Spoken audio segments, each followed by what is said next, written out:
Hello, my friends. Welcome to We the Game Changers. I'm your host, Beth Knox, and today we're talking with my guest, Sue Rahr. Sue has a storied history of leadership in modern policing, culture change, and recruitment. She served as King County Sheriff, Executive Director of the Washington State Criminal Justice Training Commission, was a member of President Obama's Task Force on 21st Century Policing, and most recently served as Interim Chief of Police in Seattle. Sue is also a subject matter expert advisor in the 30 by 30 initiative, a national effort to see women comprise 30% of police recruits by 2030. She's been named a game changer in ways that leave a deep and meaningful impact. I know you're going to enjoy this conversation with Sue Rahr. Hi, Sue. Good morning. I'm so glad to do this. Oh my gosh. You know, we go back a ways. Oh, ways. And for our listeners, I first met you, first of all, when you were King County Sheriff. Yes. And during my time as CEO of Seafair, so you would be working some of the events at times.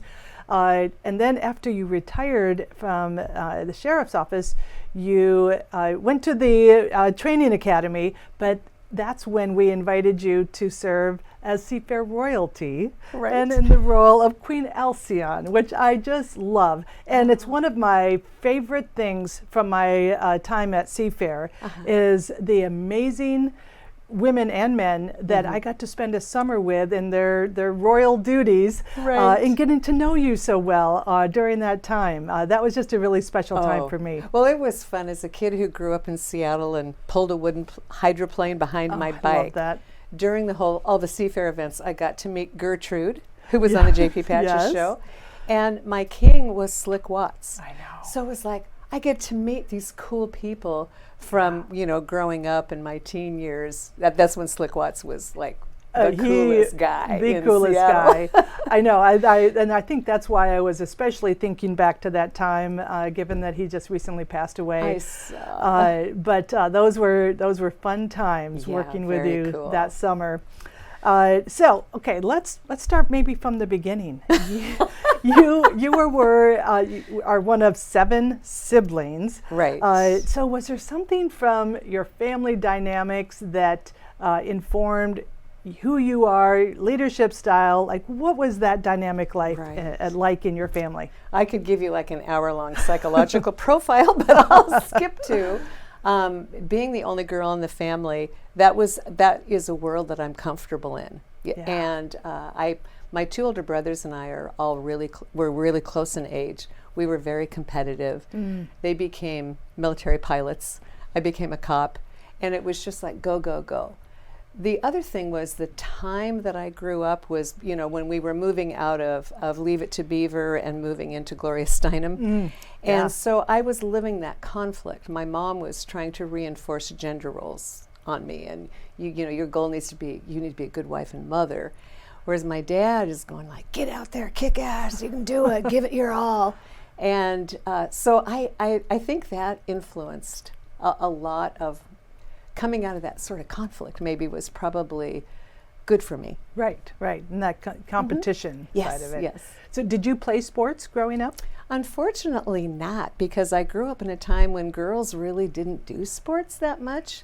And I'm very embarrassed to say, but I need to be transparent. I was a cheerleader in junior high and high school, and girls sports just weren't a thing very much back then. I did join drill team for a year in high school, and I really liked that because I got to experience the camaraderie. Right. But I really didn't get into sports until I had 2 sons. Okay. And then I was the mom, cheering them on. I think that there's still that team aspect of being on a cheer squad or drill, any of that.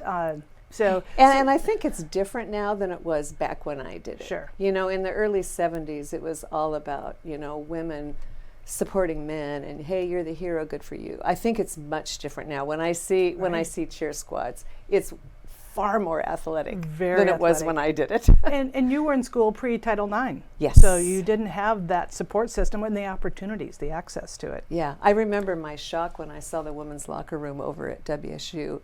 And then I saw the men's locker room. It's like, what is this? Right. That's when the reality was really brought home. So whether it was through WSU or your time as a mom of boys in sports, how has sports influenced have you gained anything from sports that impacted your leadership style, or was that just a parallel path for you? I think there was a lot of influence there. I came to understand the importance of teamwork and how do you rally a team together. And I have to confess, I will be a lifelong admirer of Pete Carroll because of the kind of human he is. I'm sure people will debate about his coaching abilities. One of the things I heard from his staff was about how he treated his players. They weren't interchangeable cogs in a business. And that always stuck with me so much. And I had the opportunity to talk with him on a couple of occasions. And it was clear he loved his players. And that made such an impression on me because I had felt that with the cops that I was responsible for. But being female, it's like, okay, don't want to be all mommy-like. Right. But then I realized, no, love is a component of being a good leader. And I think coaching is a great model for leadership, particularly in a police department. Oh, I love that. That makes so much sense. Now, you came into policing in a pretty non-traditional way. I did it for the money, baby. Right. It was a means to an end to save money for law school, but then you stayed because you were intrigued by the autonomy and the critical thinking aspects. Tell me more about that. Walk us through that realization and the decision-making process. When I got into policing, I really wasn't trying to save the world. And I didn't expect that it was going to be so fun. So that there was an element, the excitement, and to be completely honest, it's like 90% boring, 10% terrifying. And so it's just the right mix to keep you excited about it.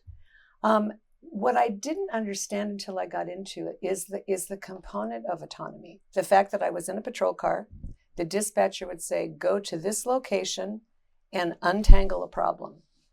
That is like catnip for me. And probably because I'm a little bit of a control freak and I like to control stuff, I loved like showing up. And because of the uniform presence, people would actually listen to me. And that was a little humorous back in the late 70s when they look at me like, why did they send a Barbie doll dressed like a cop? I got that a few times. Sure. But mostly people would see the patrol car and go, okay, tell us how we fix this mess. Right. And I really enjoyed that. And I realized, number one, I wouldn't do well just trapped in an office doing similar things. I'm kind of an adrenaline junkie. Right. And so there was never a moment when I had clarity that, oh my gosh, I'm going to switch careers. It was more like, yeah, I'm still going to go to law school, but maybe in a couple more years. And I just kept pushing the goalposts back. Yeah. I never had the career goal of becoming a supervisor or a leader. It was just, stuff would happen, things would roll out.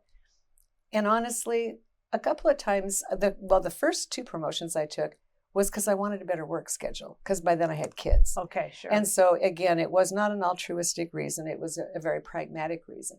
After that, my motivation was the person above me pissed me off, because they weren't taking care of business. And I kept thinking, if I can get in that position, I can make things happen and I can fix things. Right. And then, one thing led to another, and then, dang. Yeah. And then 4 decades later in policing, including 7 years as the first woman to hold position of King County Sheriff.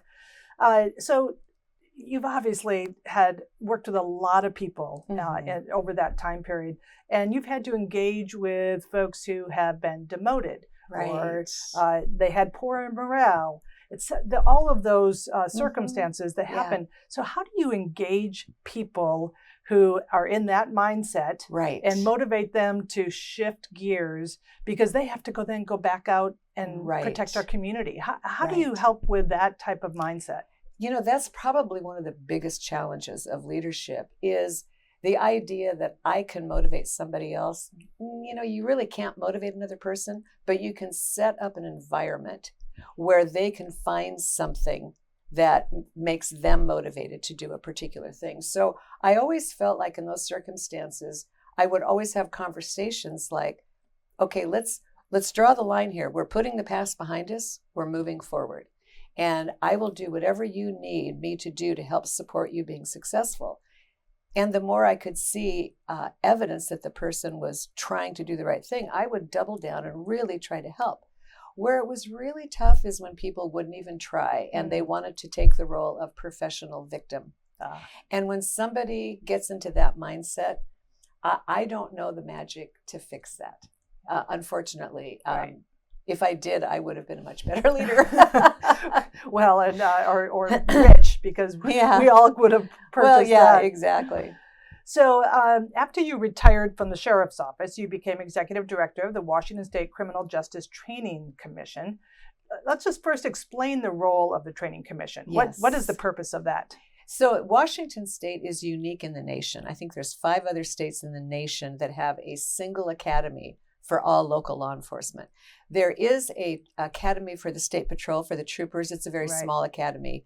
But the other 300 plus agencies in the state train at a single academy. We also train local corrections officers, not prison correction officers, but the corrections officers in local police departments. It is a great opportunity to influence philosophy, training methodology. I mean, it for me, without knowing what I was stepping into, what I discovered is it was like a laboratory. Because we had people coming from all over the state, different perspectives. And the Training Commission also is unique in that the commission sets the standards as well as sets the methodology and what's going to be trained. So it made it very easy for me to change things because we could change the requirements as well as the training methods. Oh, and fascinating. The methodology was huge, as you can imagine. Right. When I got there, the place was operated like a sloppy boot camp, just to be really candid. It was very sloppy. And the thinking across the nation at that time, and still to this day, it's pretty pervasive, to train cops like you train soldiers, which in my experience, and this is how I felt when I got there, is counterproductive because military training trains the students to follow orders. Police officers don't have a supervisor in the field 99% of the time. They have to operate as a leader. So we had to shift the training focus to creating critical thinking leaders. Right. And so it took me about 6 months to disassemble the sloppy boot camp model and shift it into we're training leaders here. And so as I was trying to figure out a way, how do I describe this to the chiefs and sheriffs that I'm providing training for? Right. I did a really bad job of communicating it. I described what I was trying to accomplish to my youngest son, who's a history teacher. And he goes, well, Mom, you really need to read Plato and you need to study the concept of guardians. I said, have we met? Plato? Me? Are you kidding? But he did give me a lot he did teach me a lot, and I did learn a lot from Plato.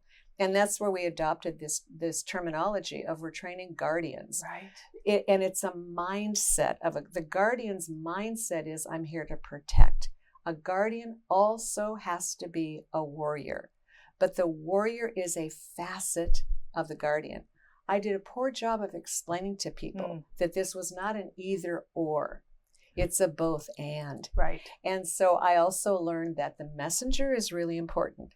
As the first female academy director and just being a woman in a man's profession, people were very reluctant to take direction from me. Again, the chiefs and sheriffs. You know, there were a couple of times when I said, my God, you'd think I'm stabbing babies because I wanted to change this training module.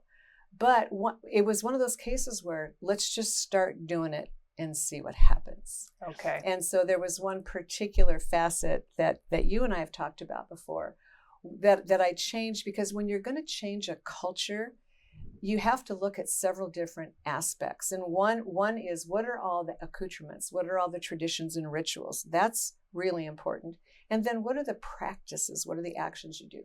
So I noticed when I got there that recruits would snap to attention whenever somebody on the staff would walk past them in the hallway. And I just thought that was ludicrous. You don't do that in police departments. Right. You don't do that in the community. And so the recruits would snap to attention, eyes straight, and be silent. At the same time, we were struggling with training millennial recruits in particular to initiate conversations with strangers. They grew up in a time where you text first and see if it's safe to have an interaction. Right. We had to break that and say, you have to start the conversation. So we said, instead of snapping to attention, you need to make eye contact, project confidence, and say, good morning, good afternoon, sir, ma'am, and have a conversation. When I told the staff that we were going to do, at first I talked to them about the idea, hoping that they would, immediately recognize my genius, which didn't happen. Again, it was like, how did they miss the brilliance here? I know. And again, it wasn't quite as bad as stabbing babies, but it's like, oh my God, this place is just going to turn into an out of control fraternity party. It's like, really? We're giving these people badges and guns, and we can't trust them to behave in the hallways. Have a conversation? Yeah. So anyway, we just started doing it. And it was hilarious because after several months, the atmosphere, actually immediately the atmosphere started to shift. After several months, we would have chiefs and sheriffs and other command staff come to visit the academy. And people started commenting on, wow, these recruits are so much more squared away. They're so polite. They're so confident. It's like, yeah, it was you're changing your hiring. Oh, I'm sure that's what we can attribute this change to. Right. But what it also did is it started opening communication between the recruits and the trainers. And we started getting really good feedback from the recruits about what messages are landing and which aren't. Right. And that was really important. It also helped me identify people on my staff who were not being good role models. Because some of the old school staff that didn't stay after I got there, they kind of liked the power trip. And what they were role modeling is the way a person with power treats a person who doesn't have power. And I discovered pretty quickly, it's like, that's the toxic thing that happens, is we're modeling a very bad model for interacting. And so to this day, obviously, there's no more bracing. We've integrated defensive tactics along with de-escalation skills and things like that. So instead of training everything in a silo, like, these are the soft skills, the female trainers train these are the hard skills, this is the badass stuff. Right. We integrated them. My lead, the person who was in charge of our defensive tactics program, also taught a 3-hour block on philosophy. And, he's this great big Marine, former Marine, this guy was a badass. Right. And the recruits would listen to him like, hung on every word. This guy is a god. I want to be just like that. If I had gone in to do that training, they'd go, oh my God, what's grandma talking about now? Right. She doesn't know. Right. So it was important for me to humble myself and say, I need to give this message to a more effective messenger. Use a different vehicle. Yes, exactly. Right. So, using the big former Marine, he could have told them to wear pink skirts and they would have said, oh my God, that's genius. Yeah. I'm being a little, right. No, I understand. A little melodramatic, but it was fun to watch. Wow. Watch this human experiment unfold in front of my eyes. And for me, I was just so damn happy it was working. And people would say, well, aren't you offended? It's like, I don't care about that. Right. I care about the outcome. Yes. And we're having a good outcome. Since we made that change, thousands of recruits have now been trained under that philosophy. Right. When I did my little short stint here at SPD, I was blown away by the professionalism and the way I watched our street officers in SPD operate. Now, I can't take credit for, it was this great change at the academy. There were many things. The training required under the consent decree, I think that training was very effective. But there's a little part deep in my heart that thinks, you know what? I think what we did in the academy set the tone for being open to the goal of an interaction is de-escalation, right, not suppression. If you're effective at de-escalating, you have less of a need to suppress and control. You might actually get voluntary compliance, which in a democracy that values liberty, that's kind of a swell thing to do. Well, and what came to mind when you were talking about the Guardian and Warrior was what you said earlier about 90% boring, 10% adrenaline, and that feels like that's the balance. course, as a guardian, that's 90% exactly of what a police officer does. And what I learned in philosophy class is that if you have a guardian who doesn't have the courage and skills of a warrior, you have a wimp. If you have a warrior that doesn't have the mindset of a guardian, you have a bully. Right. So you need to combine those two things. That's the ideal police officer in a democracy. Well, on behalf of the citizens who interact with police officers, thank you for, I mean, that felt like a tipping point. And as you said, there's a lot of players that were involved in that process. But right. It's undoing the muscle memory yes. of that type of and the expectations. mindset. We started making those changes before Ferguson erupted.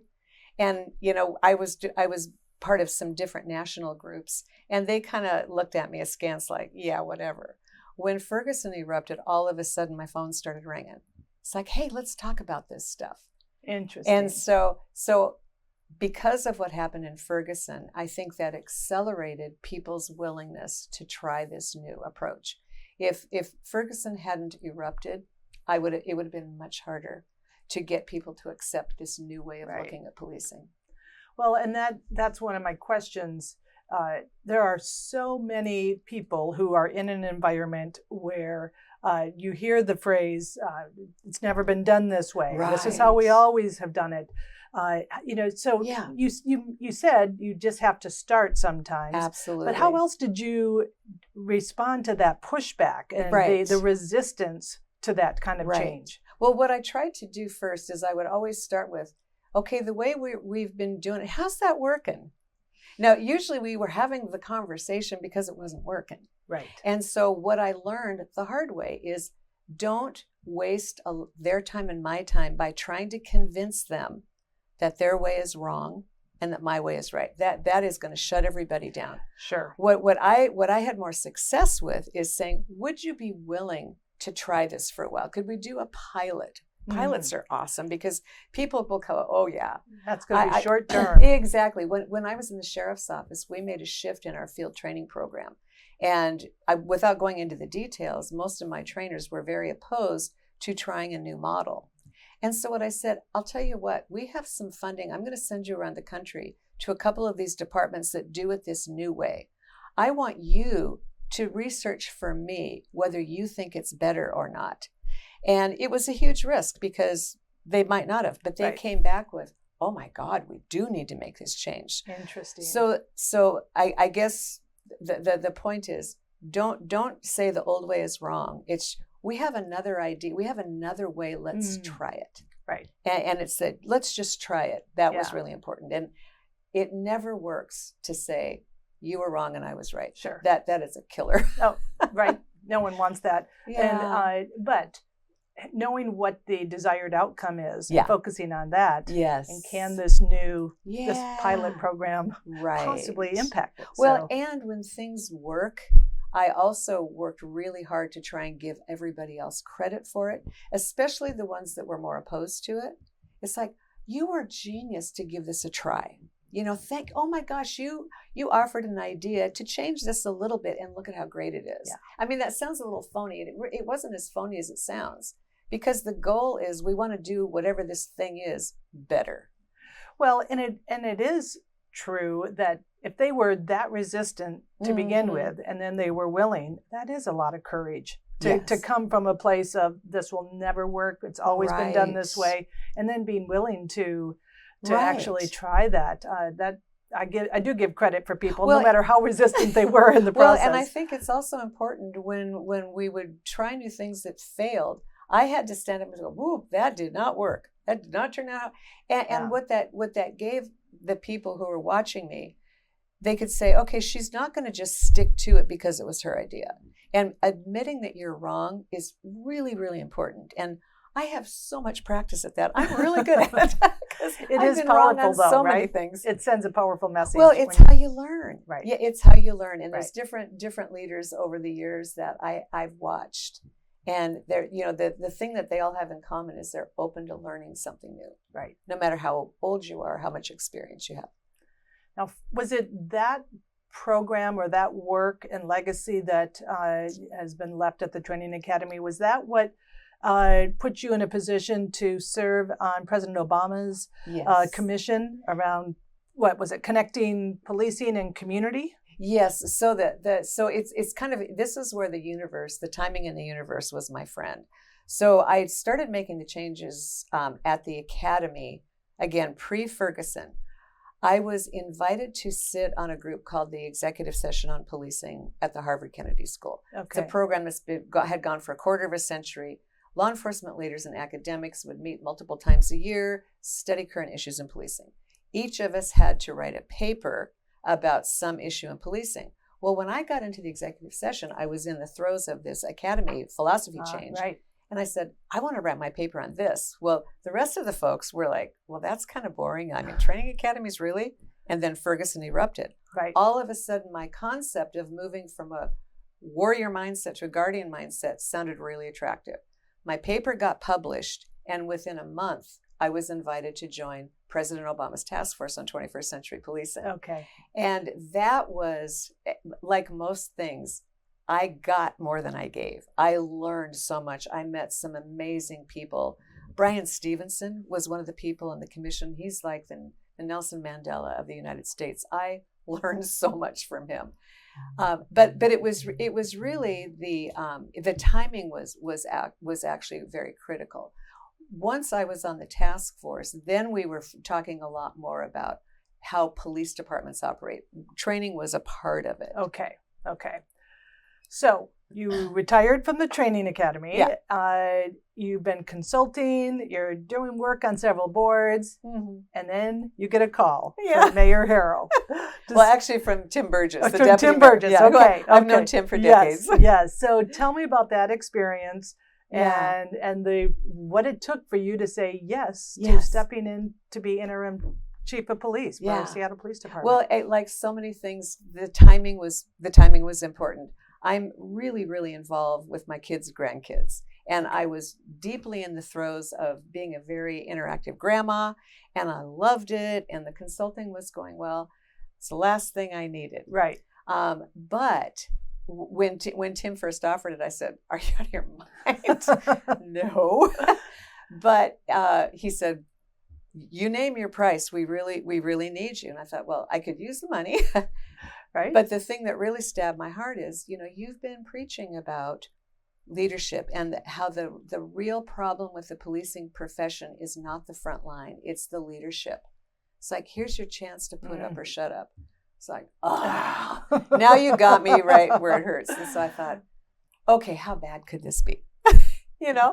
Famous last words. Yeah, famous last words. And so I had barely a week from first even thinking about the idea to stepping into my office, which is a good thing because I probably would have changed my mind and chickened out want to overthink that. So day one of that new role. Yes. What did you? I mean, this was a lot to take on. Right. And you knew you had a very short time frame to make changes. What was day one like? What were some of the first things you did? Well, so day one, I wanted to bring the command staff, the leaders of the precincts and the different sections. I brought everybody together, and I think they were expecting me to give some, rah, here's my philosophy, here's where you're going. But I didn't have one. I literally stepped in the door having no idea what I was going to do. Yeah. But having all the experience behind me, I said to them, you need to tell me what's going on. What do you need? And I was really pleased that they were so open and willing to talk about, this is what's been going on. This is what we need. And then I realized, I really have to be consistent with my philosophy, and that is focus on the front line, focus on where the service actually takes place. Because the further you go up the chain of command, the more diluted it gets.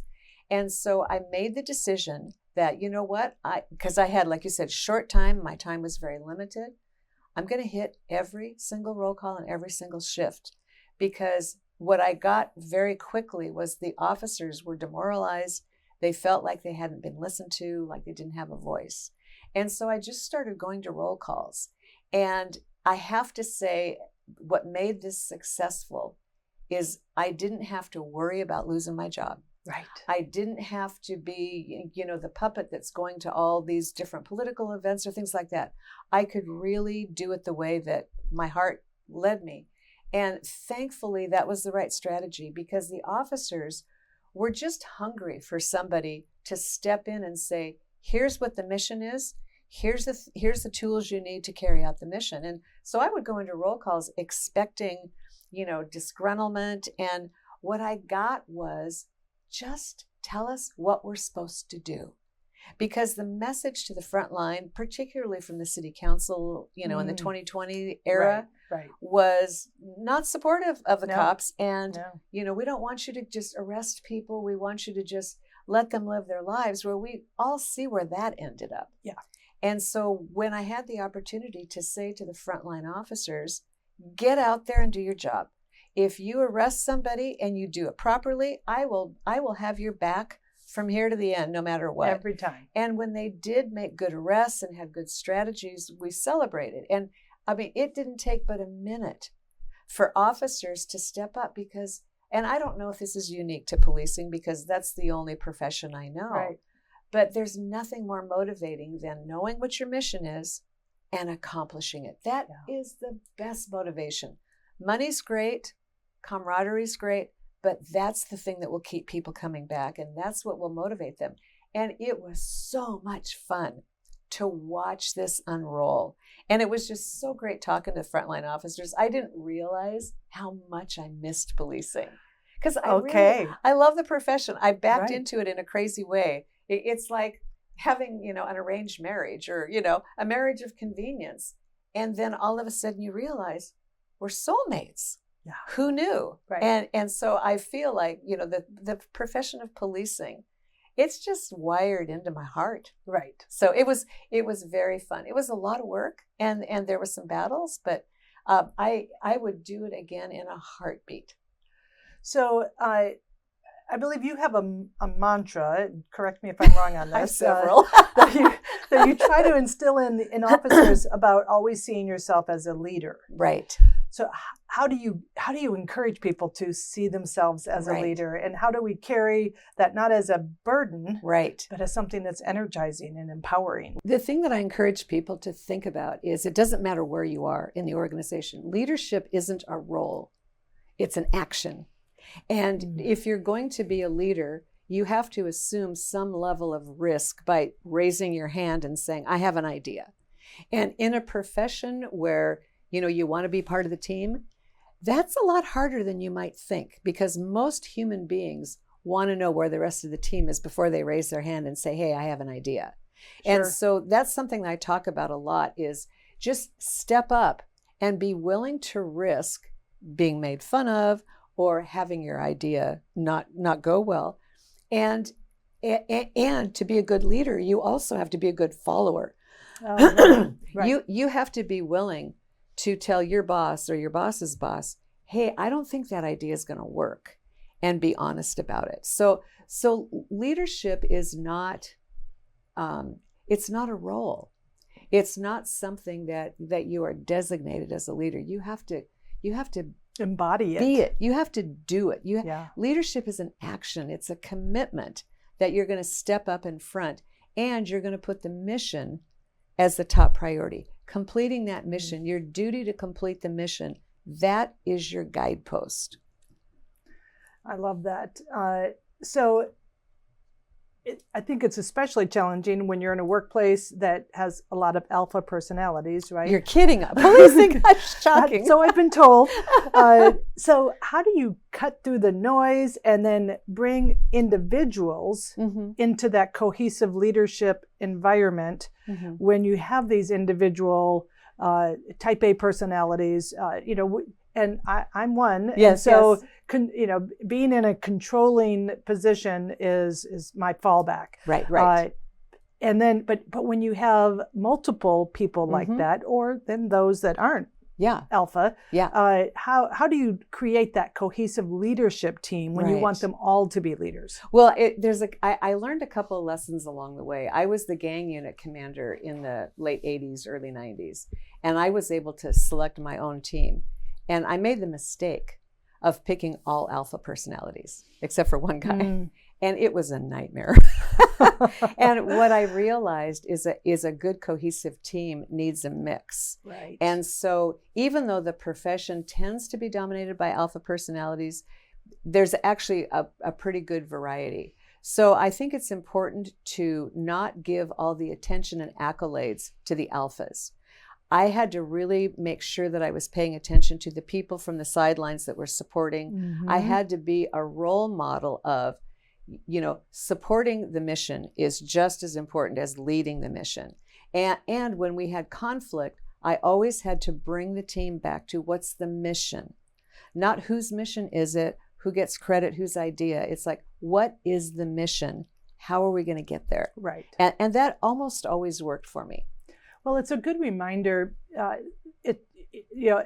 Alpha type A's, they tend to rise to the surface, even in our mindset. Right. That's who you see first, right, because they're a more prominent personality.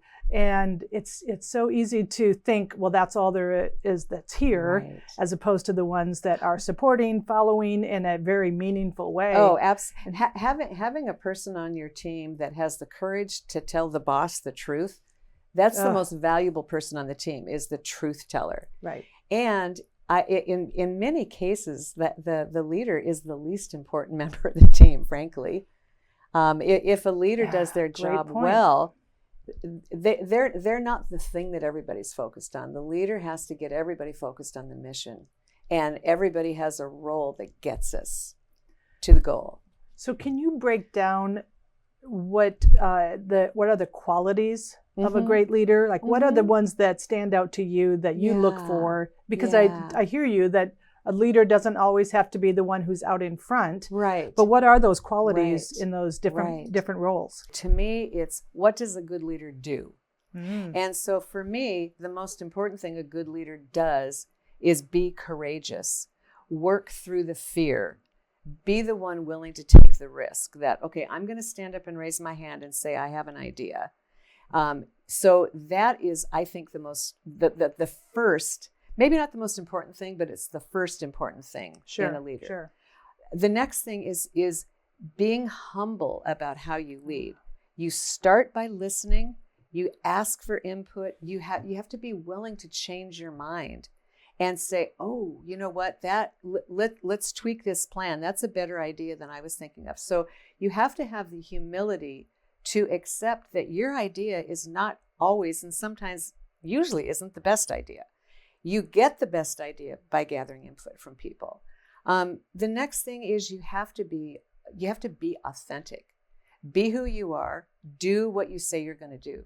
It's devastating if a leader says, I'm going to do this, but doesn't follow through. You lose credibility. Right. And authenticity and trust, I think, are very tightly woven. People will not follow somebody they don't trust. And so to be a trustworthy person, you have to admit your mistakes. You have to share, the glory when something goes well. And you have to accept responsibility when the mission fails. Right. And like I said, I got really good at that because I failed so much. But I learned a lot along the way. And I think it was those failures and learnings that got me to where I was. And then finally, probably the most important thing, and I mentioned this before, you have to love your team and you have to love the mission. And I think that's what I admired so much about Pete Carroll, is that he exuded that. And I think his players genuinely felt that. And so I always admired that about him. And I felt like, as a female in a male-dominated profession, it's like, it's okay to say, I love you guys. Yeah. So I think those are the top things that I would focus on. Oh, that's great. So policing is a high-pressured career. You are often, whether you are out on the streets and in a high-pressured situation, or you're trying to change the direction of an organization. What are your coping techniques? How do you stay calm under pressure, especially when you're getting the pushback? What are some of the ways that you manage that and downregulate that high pressure? It developed over the years. And when I was a new cop, I was in a couple of really, really scary, life-threatening situations. And there's a phenomena, there's a term for it that I can't remember the title, what it's called, but it's when your brain goes into slow motion. And so you're in this situation and all of a sudden the world becomes very quiet and slow motion. And it feels like such a gift. And for me, my body just felt super calm. Interesting. And it was like, okay, I need to do this. I need to do that. And in the first time this happened, I got the 2 suspects cuffed and in the back of my car.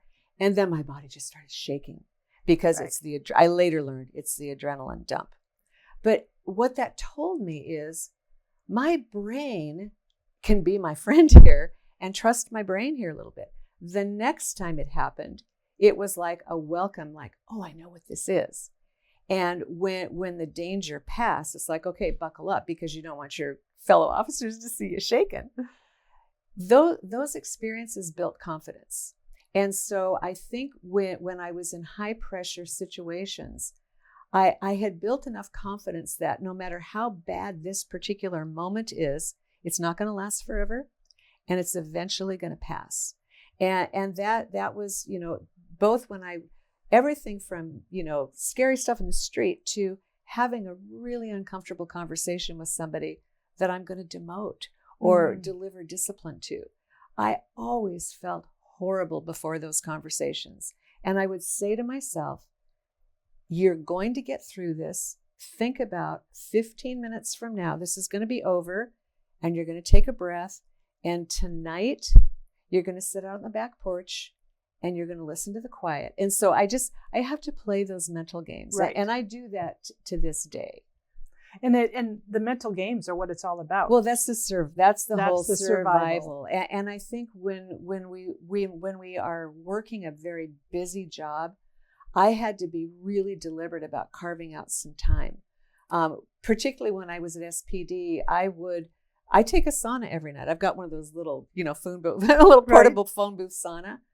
But I religiously take a sauna every night because I have to just okay, get all of that stuff out. Release. We're going to start a new day tomorrow, no matter how bad yesterday was.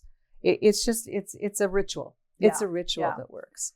I started using a word that when I would find myself in those situations, like it's only going to be 15 minutes, but my word was trust.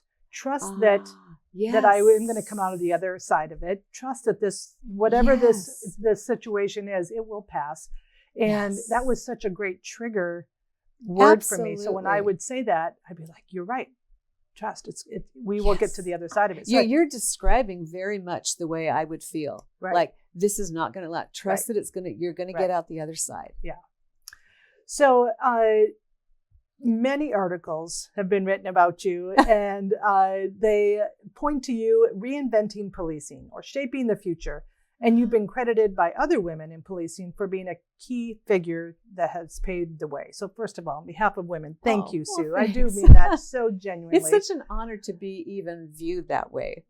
Well, and it's, we often talk about standing on the shoulders and we know that there were women before us. Oh, yeah. But in the same breath, you've met with a lot of pushback, as we've talked about, especially reinventing things, from those training tactics to restructuring departments. So talk to us a little bit more about staying true to your values, that North Star, that when you see that vision, when you're getting that pushback all the time, how do you maintain that North Star? I think you mentioned it before, I have to trust myself. I have to trust that this is really the right thing to do. That was really hard to do earlier in my career. Now, with a lot more miles on me, I feel better about trusting that my instincts are on track. And when people push back, I have to remember this is normal. And if people are not pushing back on me pretty regularly, I have to check myself and say, are you paying attention and pushing hard enough? Because I believe that as a person and as an organization, you constantly have to evolve. Most human beings don't want to evolve because that's scary and hard.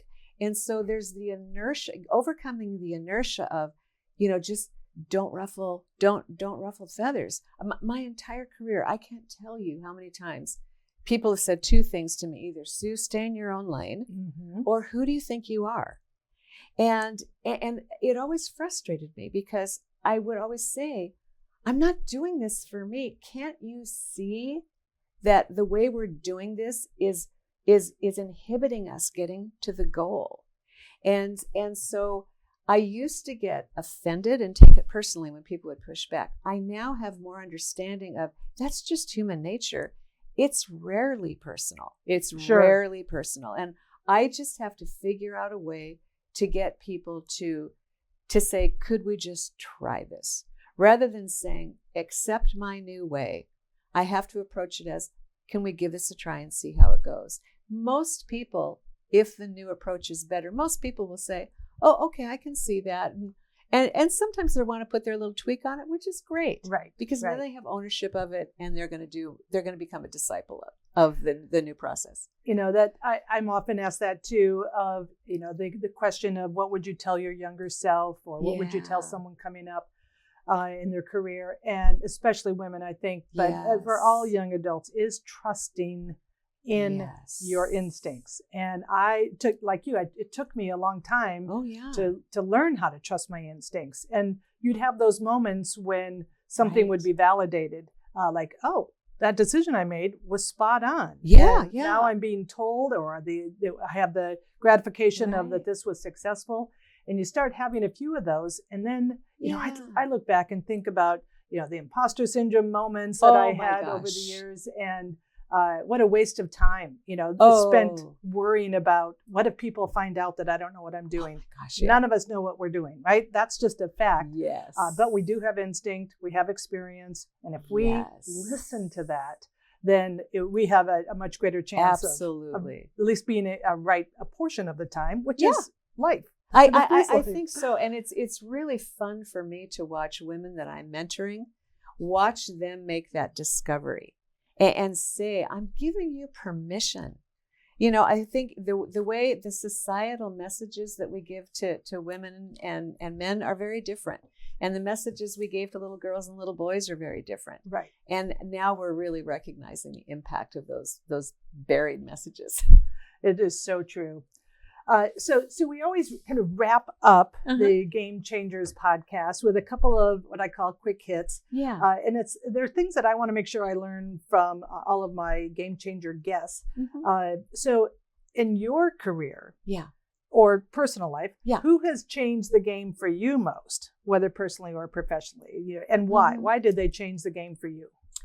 I've been thinking about this, and I really struggle because there isn't a single person. There are so many different people that I've taken bits and pieces from. What I've learned through life is people are not one-dimensional. And so I've never found a person where I said, I want to be just like that person. But I want to have the love and enthusiasm of Pete Carroll. I want the drive of Christine Gregoire. She's just a badass. Norm Mailing was my role model for just somebody who's deeply ethical and trustworthy. But at the end of the day, what really drives me is I want to make my sons proud.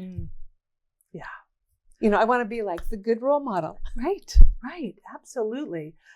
So like you, Governor Gregoire has long been oh my God, she's a amazing. mentor of mine. And I seem to recall that she said something that was kind of a game changer moment for you. 100%. Tell me about that story. So working moms everywhere, I think, will appreciate this. And I know there's a lot of dads that participate in cooking. Because I'm wired to be an overachiever, I always wanted to be, the mom that even though I work full time, I cook dinner every night, home cooked meals around the dinner table, but it was so hard. Right. And I was listening to her give a talk to a group of female leaders. And she offhandedly mentioned that the rotisserie chicken you get in the grocery store, that counts as a home-cooked meal. And I nearly wept. It's like, God bless hell you. yes, it does. I don't have to be, Betty Crocker and Martha Stewart. My kids are getting healthy food. When they grow up, they can make the gourmet chicken. Good enough. But I loved her practicality, and I loved her ability to say, I get why it's important to have the family meal, but let's not go crazy.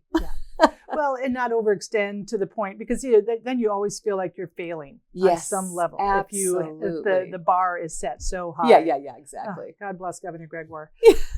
So our last question, as we've touched on throughout this conversation, being a game changer at its core is disruptive. Yes. Which can bring on the resistance, the criticism from those around my you. bracelet. Oh, disruptor. My good friend gave that to me. Right. That's exactly it. But it can also create feelings of isolation if no one is supporting that vision. What advice would you give that young person that is fighting upstream and feeling those all of those emotions of either isolation or that I'm going down the wrong path? Right. I flippantly will say, get your loving at home, because you aren't going to get it at work. Right. Now, I need to be more clear on that. Home would be your friends, your family, a bigger circle. But if your entire self-esteem and self-worth comes from your job, you're in trouble, because your job will always let you down at different times. Right. And I think having a safe harbor, to know the safe harbor is always there, it's much easier to go out and fight the storm, knowing you're going to go back to the safe harbor. So you have to make sure you have a safe harbor and you nurture it and you pay attention to it. That is beautiful. Sue, this has been such a blast for me. I wish I could have interviewed you, Beth, because I think I should have included you in my list of women I admire, because you've done some amazing things. Thank you. And you do it with such grace. I appreciate it. I want to get better at that part. Well, as you said, we've all had the opportunity to learn and we evolve. But I've learned so much from you in this conversation, and I know that our listeners will have lots of takeaways. So good. Thanks for sharing your time and all your experience. I appreciate it. Well, I wish I could have a conversation with everybody that listens, because I learn so much more. I know. Well, maybe there will be an opportunity in the future. Maybe we'll get you involved with our Women in Leadership Breakfast. Oh, I'd love that. That we host every year, and it keeps growing. It's such a cool way to bring these conversations together with a bigger group. Absolutely. So, thank you again. Keep doing the great work and enjoy your grandkids now. Thank you. Thanks for having me, Beth. Thanks for joining us for this episode of We the Game Changers, a production of the Seattle Sports Commission and with support from Metamora Productions. Please subscribe to We the Game Changers on YouTube or wherever you get your podcasts. I'm your host, Beth Knox, and I look forward to you joining us for our next episode.